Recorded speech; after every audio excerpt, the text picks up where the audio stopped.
The twins Brian and Maeve have come to spend the summer in an isolated farmhouse deep in the Irish countryside. They soon discover that they are in a magical area, so magical that they can talk to all of the things there.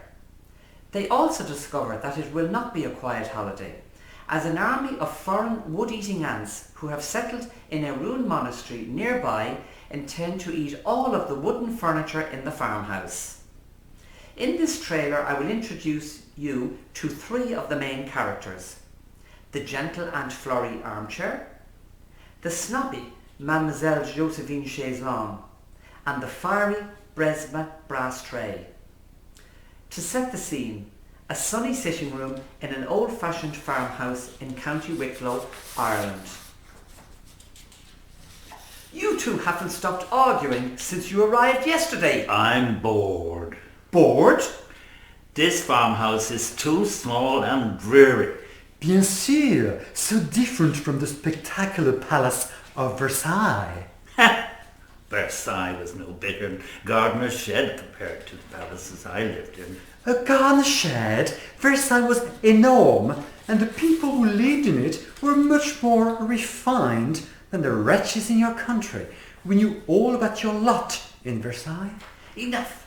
Your constant squabbling is giving me a headache. Well, I suppose it's peaceful here after all I've been through. It may suit you, snotty, but it's too peaceful for me. Unlike you, I've had an exciting life. I will have you know I've had an exciting life, and a dangerous one too. How did you happen to come here anyway, Josephine? Josephine? My name, Mlle Josephine Chaise-Longue, madame. All right. Now, would you mind telling me why you're here? Why her, not me? Because I was made specially for Queen Marie Antoinette of France in 1775. That's why. I was made for Sultan Suleiman the Magnificent in 1529.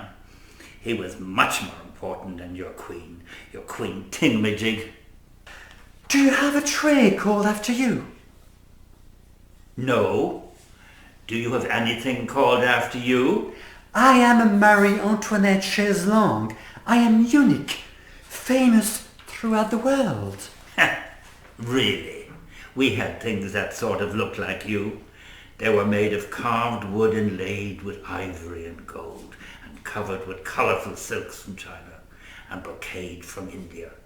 Oh, they were luscious. Too gaudy for my queen. She liked me because I was slim and elegant. Bored to death. You'd be too drab for my Suleiman the Magnificent. Drab? Besma, manners please. She started it. I did not. It's that one over there who starts it, Madame Florrie. She's been doing it since we met yesterday. Enough. Now, Josephine. Sorry, Mademoiselle Josephine Chaise-Longue. Do tell us your story. Oh, let's hope it won't be too long.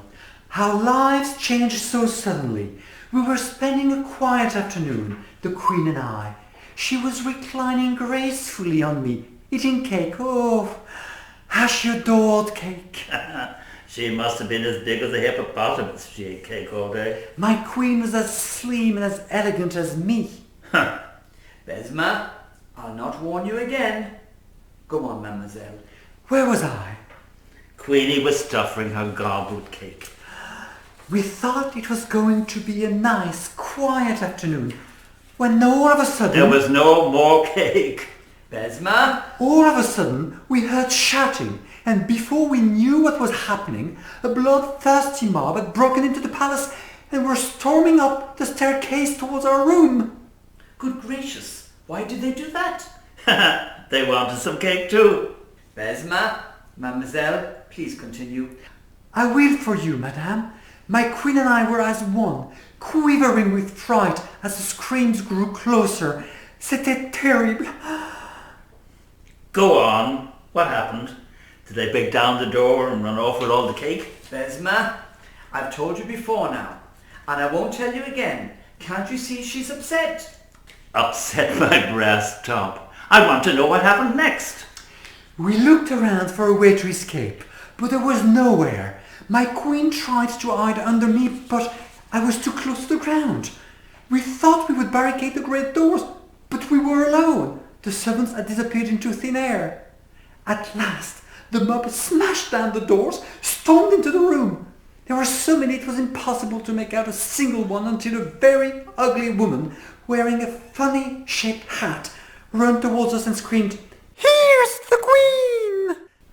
My queen tried to resist when they dragged her off me. "What will we do with her?" Someone asked.